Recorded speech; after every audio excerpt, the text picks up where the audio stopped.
academic and technological, linked with academic levels on the other side. So skill is now linked with the academic level.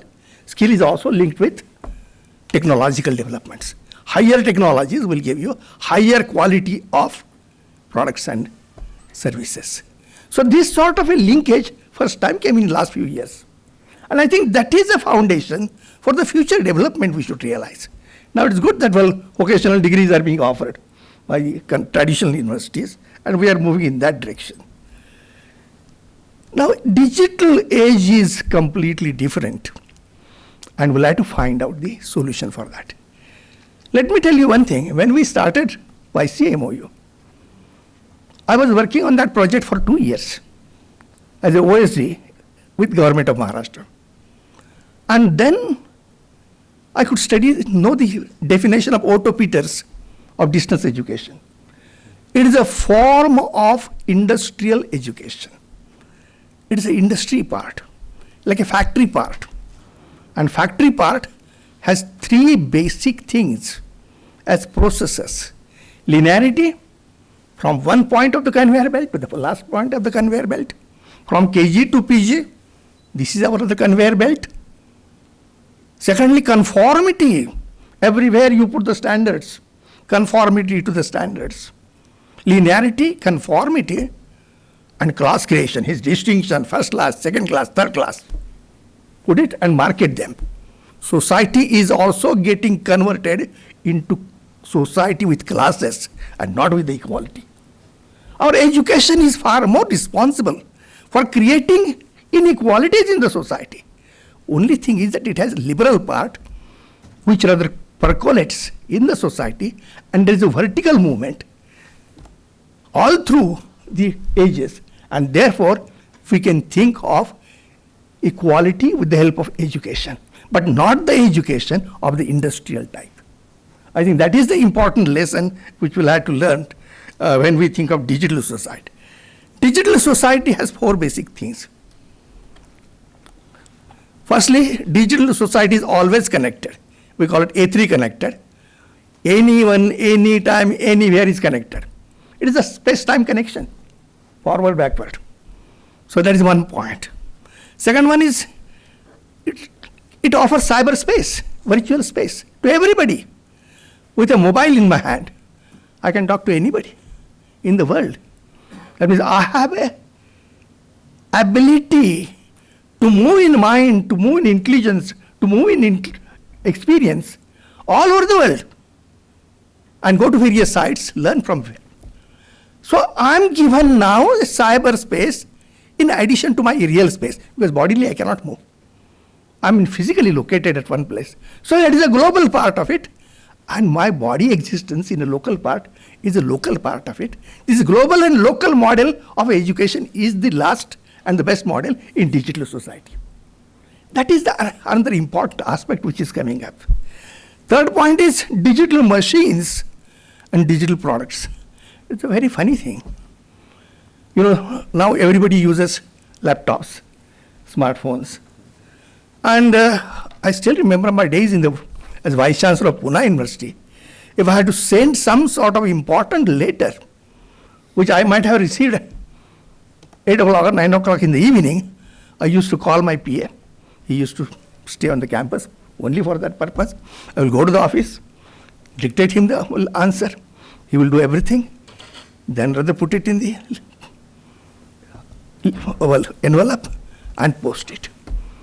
And that rather just my assistants, post office services, peon services, office services, everything was needed. What do I do today? No.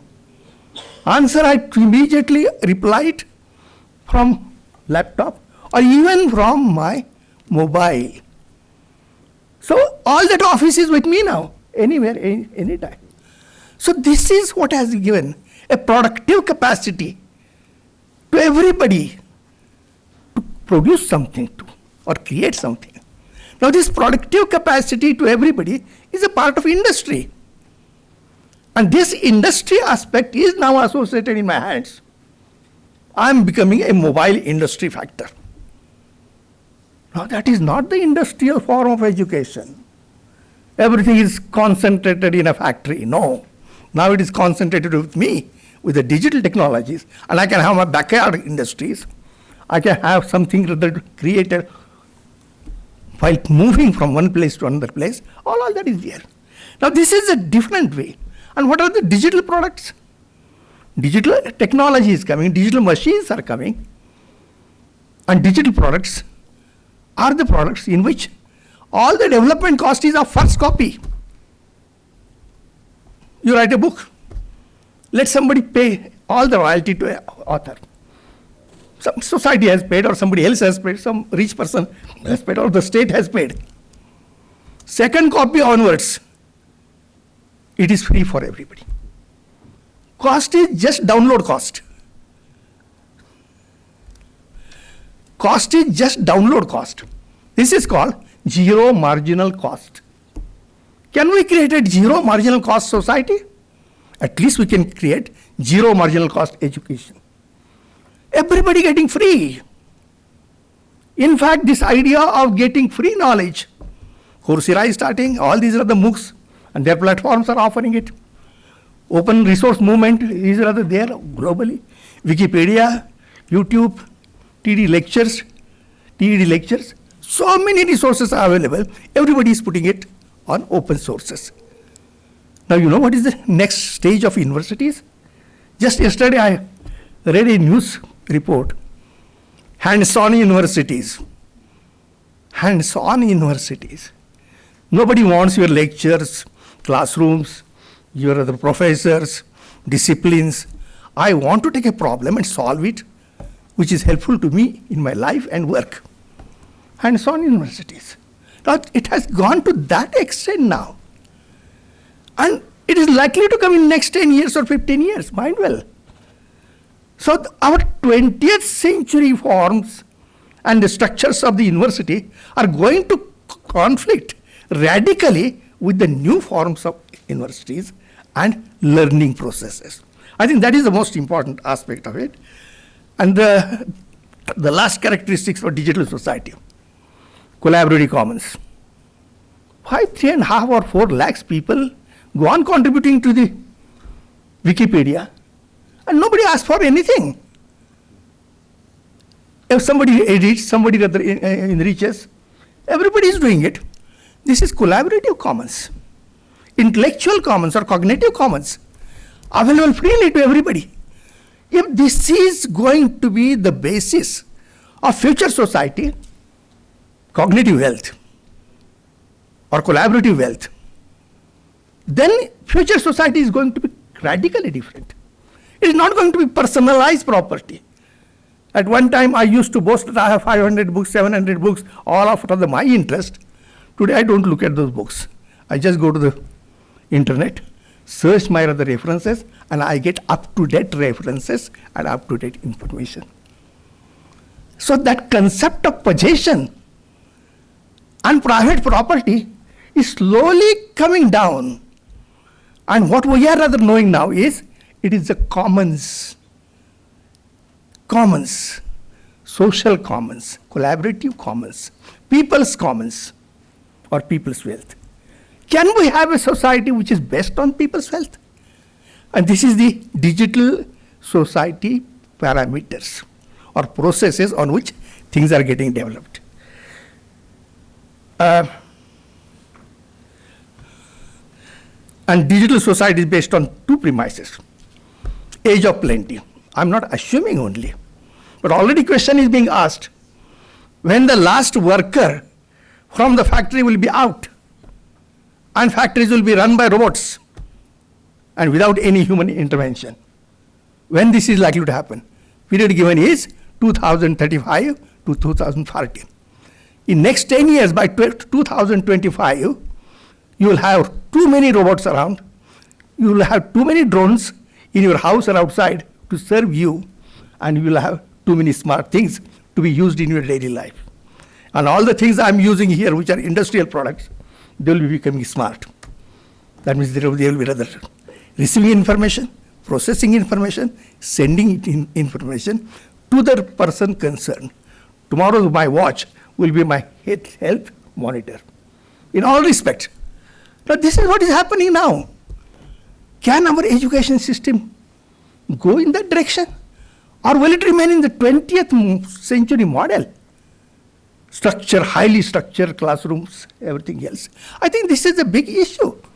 And if we do not bring in the digital society norms or facilitations, or do not rather bring in Make in India. Make in India means creating smart things. Having all the artificial intelligence in it, all the capacity of self-controlled and self-working. I think this is the whole problem here.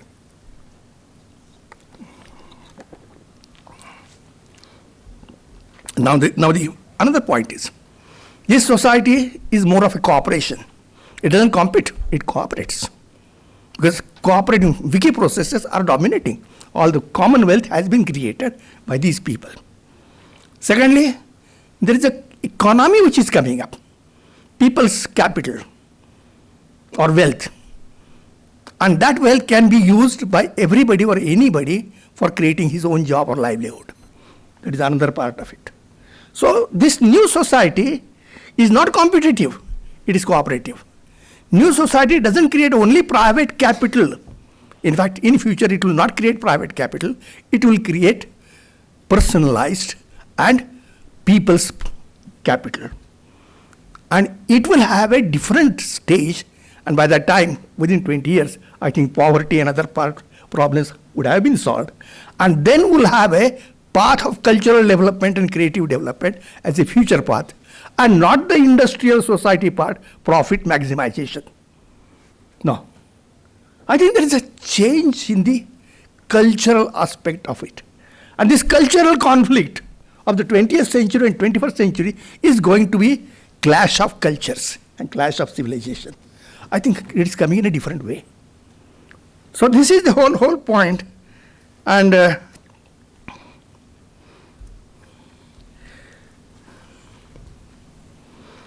So point is rather, what do we do with all these ideas? Ideas are good. They give you future also. And J.P. Naik has rather shown a way. First, rather think of a future which you want to create. Picture of a future. Now, that is a future of society. After 2 years, 3 years, 5 years, create a picture. Secondly, link your academic activities with that future. That means take your academic activities in such a way that you create that picture in front of you in your practicing place. Thirdly, remember that socio-economic development and educational development go hand in hand. It has to be linked. Otherwise, education will remain behind and outdated. But link it with the socio-economic development, creative development, and then you are right at the front. Now you have to adopt a new pedagogy. They're not behavioristic pedagogy or depending everything on the memory is not the pedagogy of 21st century. It is a knowledge reconstruction or life reconstruction, as Gandhiji used to call it, Jivana Shikshana. That is the reconstruction. Or social reconstruction, best learning. That is the pedagogy of it. And this pedagogy has to be adopted in an appropriate way. And therefore, we can have a process result-based education in which causality can dominate and so on. This is the type of institutionalization we will like to do. And we are already working on it for the last few years. You are having a cyberspace. Now, cyberspace is internet clouds, global clouds, local clouds, your personal clouds also coming up. Now you are having a Param Interversity. It is a meta-university concept. But this is interversity in the sense that number of universities are coming together and creating a Param Interversity as a virtual structuring in cyberspace. Then the local place, we are adding Param School. And Dr. Pathak is there in our group, who is the guiding our Param School or some sort of a school project, which we call it Shikshan Pandari, near Pandharpur. 4 schools, village schools are taken. They have given some tablet, Akash, 2 or 3. We see revolution happening. Let me tell you. Knowledge is rather accessible to them.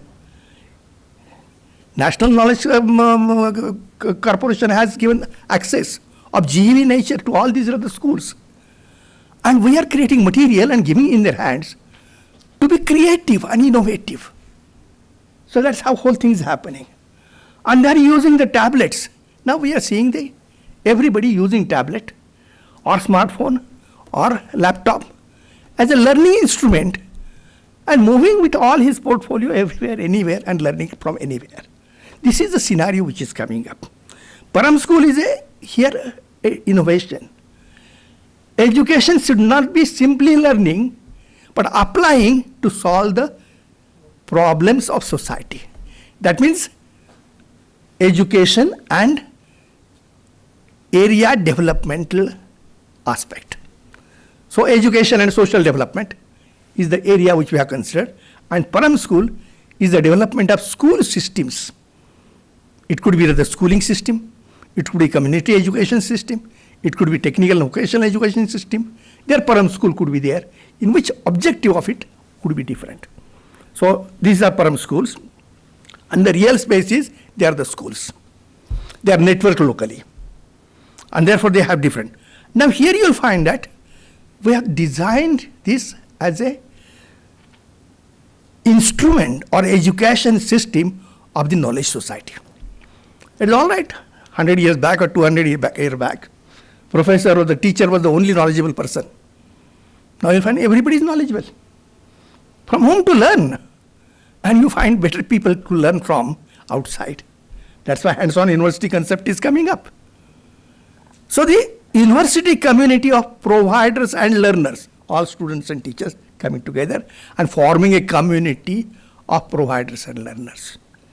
They provide the cyberspace courses through course teams and so on and so forth. Then the school developmental community of teachers and parents. Those who are working in the school, they can form a teacher-parent groups. That community will be participating in the education. We are moving from a single teacher concept, not that we are abandoning it completely. That is one of the streams, structured education. But then this is enrichment education, coming from best people in the society. And there is also social education coming from these places where teachers and students are working. So that's how different streams have been developed. And therefore this university works simultaneously at three levels: university level, developmental level, that means school or institutional level, and community level. Self-help groups and other groups participating in the development programs. This is a different model altogether. And local model, hub and spokes model is there. And that sort of model we have tried in Pandharpur. It has been found to be successful. Here weaker schools can rather get progress with the help of stronger schools, and supporting each other is a part of culture. So here cooperative culture becomes our culture here. And this is all the part of it. It is a resource-based learning. It is a livelihood model based on content is free, services are charged. I mean, that is what the principle we want to create now in future, so that educational cost will come down substantially. Society is based on society-based education. That means society participates in educating next generation. Teaching, learning process, development process, and creative processes are supported by the society in different ways. How they are supporting, what are the structures there, in what way learning will be supervised and controlled, and how it can be personalized, can be done with the help of technology. And we have the e-portfolio system for every student, and every student is treated differently. And technology provides us how to control everybody's transactions. A new education for the age of plenty, and ODL is dead. Long live open learning. So this is an epoch-making statement. Exactly. ODL is dead. Long live open learning. A cyberspace, real space, moving across the world, getting knowledge from all over the world, and bringing it and solving your own problems of life and work at workplace. This is the next system of education. And that's what we are trying. And already we have designed a course like that. And this is free because this is education of Ekalavya's. The first fees of 500 students is being paid by YCA MOU and MKCL. And we are moving towards zero marginal cost education. We want to start it with these structures here. And this is a new experiment. And unless you create new institutions of the digital society, linked with digital industries, linked with all these virtualizations and realizations, I think we are not going to move further. It is no use remaining in the 20th century with the industrial mood, command and control. I mean, ISO standardization is everything through that. Here, ISO standard doesn't work. Every person is different. His intelligence or talents are different. I must rather nurture him differently. This is the type of non-linear aspect which comes here. So friends, I think we are moving towards the people. And these are we the people offer you education. Education belongs to us and it is education for the people.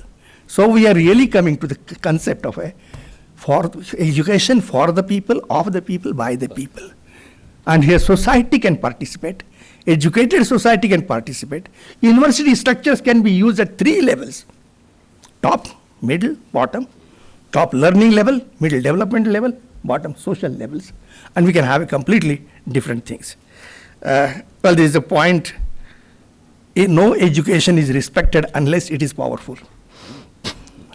I'm sorry to make a statement, but this is a universal statement. And powerful, let me tell you, I gave an example of Grape Growers Association in Maharashtra. What they tell the government, well, we don't want anything from you. We do not want you to obstruct our path. That's all. This is what our Grape Growers Association says. Don't obstruct our path because you are putting so many hurdles unnecessarily. Give us and we'll do our things. And I have some experiences here while working. And the type of education I learned from them was wonderfully good. When we said that we would like to rather teach you grape growers course and went to Pimpalgaon, and their office was there and nearly 20 farmers, and right from the age of 18, 19 to 75, they were sitting there. And we said that now we'd like to take your examination. Our people have taught you something. They said, examination? What for? Don't you want a certificate? It is good to keep it hanging. But that is not what we want. We want more income. If you can give more productivity and more income out of this course is good. Otherwise, it's bad. Throw it out. This is the first lesson I learned in education. That it cannot add to your wealth. It is useless. How to are the structures that we will be creating. And therefore, particularly these 3 powers which Constitution has given and democratized. First is rather political power, economic power, and knowledge power. Political power, you know how it is centralized. Though it is democratic, it go to the people, the politicians through democratic process. But that democracy is a representative democracy and not the participative democracy. We are moving toward the participative democracy. Economic, through the factories and industry and development. Again, you will find that top-down type of arrangements are there everywhere. Education is the only wealth which is not concentrated. It remains distributed amongst its teachers and students and in society. Nature of power is different. Can educationists come together and create something instantaneously? No, never. And that's why educationist or education system can be wielded with power, unfortunately. But if they have a creative power like Grape Growers Association, they will say, we don't want your help, allow us to learn. Hands-on universities is a direction in that. So these are the nature of powers, and the educational power needs to be appropriately supported. And this empowerment should go to every common man. Technological empowerment, knowledge empowerment, developmental empowerment, creative empowerment, organizational empowerment. All of this has to go it, and we'll have to conceive. Now let me finish and come down to the final point. So we are moving, but this transition is not that easy, I must say. Transition from industrial society to the digital society. Industrial society is based from top-down power system, command and control. Education system, particularly developmental type of system, goes bottom-up. And bottom-up and top-down are entirely different process of control and creation. And if rather we are with the bottom-up, how will you rather behave? But something from the top-down we need, because there needs a cooperation, coordination, defense, monetary aspect, support aspect, law and order. I mean, there are certain central things. But bottom-up has to be rather there powerfully. Now, how to do it? So this conflict is there, and that's why industrial society cultures and digital society cultures will conflict in future. These will create two different civilizations, and we'll have to rather just move towards our new civilization. Thank you very much. Thank you.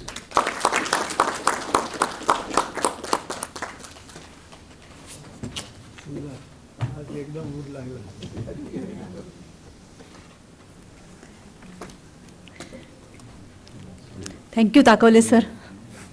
Thank you very much for your wonderful speech.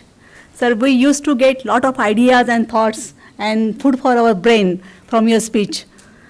We really appreciate and salute to your vision and imagination about future prospects of learning in the society. Now I request Professor Dr. Prakash Adkare for the vote of thanks.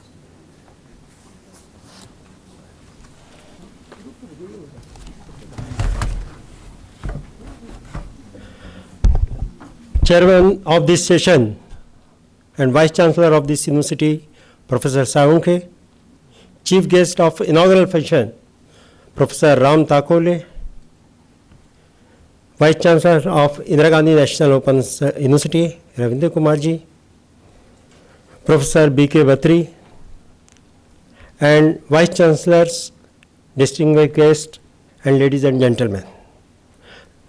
YCMU has organized two-day roundtable conference, and today's conference is inaugurated by Professor Ram Takole, eminent academician and Vice Chancellor of 3 universities, Pune University, YCMU and Indira Gandhi National Open University. He has talked about future of education, democratization of education, and how to proceed for next generation. So I am grateful to Professor Ram Takole for enlightening us by his wonderful speech. I am also thankful to Badriji,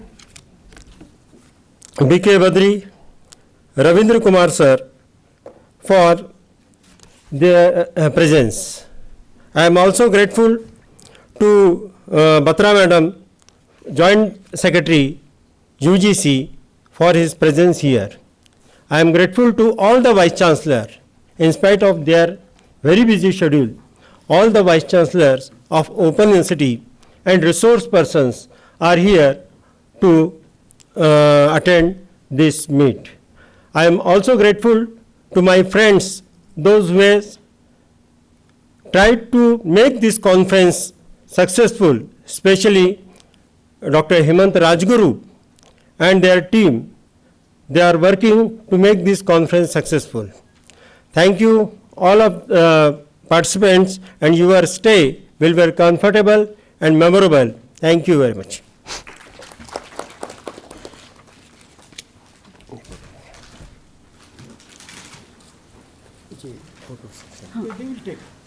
They will pack and With this, I would like to announce that our inaugural session is over.